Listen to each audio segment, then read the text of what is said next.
انسان دنیا میں خالی ہاتھ آتا ہے اور جب واپس جائے گا دنیا سے مرنے کے بعد بھی خالی ہاتھ ہی جائے گا. اس کے ساتھ اگر جائیں گے تو صرف اس کے اعمال جائیں گے، وہ اعمال جو اس نے اچھے کیے ہیں یا برے کیے ہیں، اور ان کا حساب اسے دینا پڑے گا. وہاں پہ سزا جزا ہوگی اور اس روز ہر بندہ اپنے حصے کا حساب آپ سے کرے گا. حقوق العباد جو کہ بہت امپورٹنٹ ہے، اس کے اوپر کوئی معافی نہیں ہے.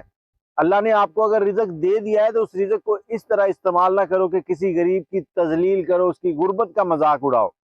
یہاں پر میں آج آپ کو ایک ایسی ویڈیو دکھاتا ہوں جس میں ایک شخص ایک تخت کے اوپر بیٹھا ہوا ہے اور اس کے سامنے کچھ کھانے کی اشیاء رکھی ہوئی ہیں، اور وہ سامنے کھڑے ہوئے بچوں کو اس طرح سے وہ اشیاء ڈال رہا ہے جیسے کتوں کو ڈالی جاتی ہیں. میں یہ کتوں کا لفظ استعمال نہیں کرنا چاہتا، لیکن میں کیا کروں، میری زبان اس وقت میرا ساتھ ہی نہیں دے رہی. اس شخص کی ویڈیو دیکھنے کے بعد میں کہتا ہوں میں اپنے جذبات پہ قابو ہی نہیں رکھ پایا کہ یہ کر کیا رہا ہے. کیا اس کے بچوں کو اگر کوئی اس طرح سے کھانا دے تو کیا اس کو غصہ نہیں آئے گا، اس کو دکھ نہیں لگے گا؟ مجھے نہیں سمجھ آتی یہ کون لوگ ہیں، کہاں سے آتے ہیں یہ، جن کے پاس اتنا بھی دل گردہ نہیں ہے کہ کسی سے پیار کے ساتھ دو الفاظ کہہ لیں. اگر آپ ان کو کھانا نہیں دینا چاہتے تو ان سے معذرت کر لیں، ان سے کہیں کہ آپ لوگ جائیں، کھانے کے بعد آئیے گا یہاں پر. لیکن نہیں، صاحب کو تو انجوائے کرنا ہے، ایک انٹرٹینمنٹ چاہیے. بچوں کو میں آپ کو ویڈیو دکھاتا ہوں، یہ ویڈیو دیکھ لیں پھر اس پہ بات کرتے ہیں آگے.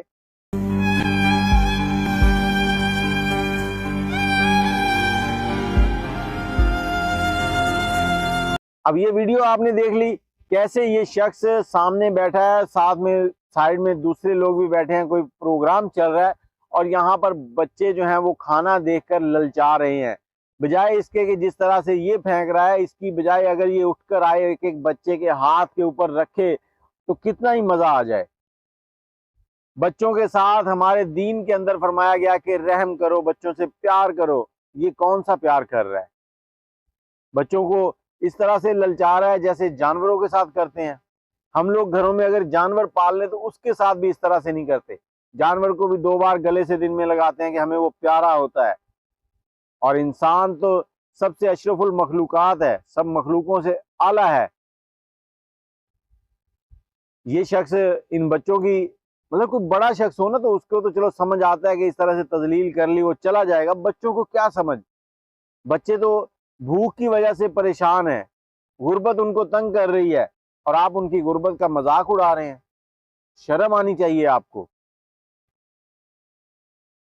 اب یہ کون شخص ہے، کہاں بیٹھا ہے، مجھے اس بارے میں معلوم نہیں ہے، لیکن اس شخص کی جو حرکات ہیں یہ مجھے اتنی بری لگی ہیں کہ شاید آپ کو بھی بری لگی ہوں. کیا آپ اپنے بچوں کے لیے بھی اسی طرح کا ماحول چاہتے ہیں جو آپ دوسروں کے بچوں کو اس طرح سے کھانا دے رہے ہیں؟ اپنے بچوں کے لیے تو کہتے ہیں کہ ان کو کوئی ہاتھ تک نہ لگائے، ان کو کوئی اف تک نہ کہے، لیکن دوسروں کے بچوں کو جانور سمجھنا چھوڑ دیں ان باتوں کو. سکندر اعظم کتنا بڑا وہ بادشاہ تھا، جب مرا تو اس نے کہا کہ میرے دونوں ہاتھ کفن سے باہر نکال دینا تاکہ لوگوں کو نظر آئے کہ میں خالی ہاتھ دنیا میں آیا تھا اور خالی ہاتھ ہی جا رہا ہوں. اگر میرے ساتھ جائیں گے تو میرے اعمال جائیں گے، اگر اچھے ہوں گے تو میری بخشش کا ذریعہ بن جائیں گے، اگر برے ہوئے تو میرے لیے مصیبت کا ذریعہ بن جائیں گے. اور قیامت کے دن کسی سے کوئی رعایت نہیں برتی جائے گی. وہاں حساب ہوگا، سزا ہوگی، جزا ہوگی، جو آپ نے کیا ہوگا وہ آپ کو بھگتنا پڑے گا. خدا را اس طرح کے کاموں سے باز آ جائیں. اللہ حافظ.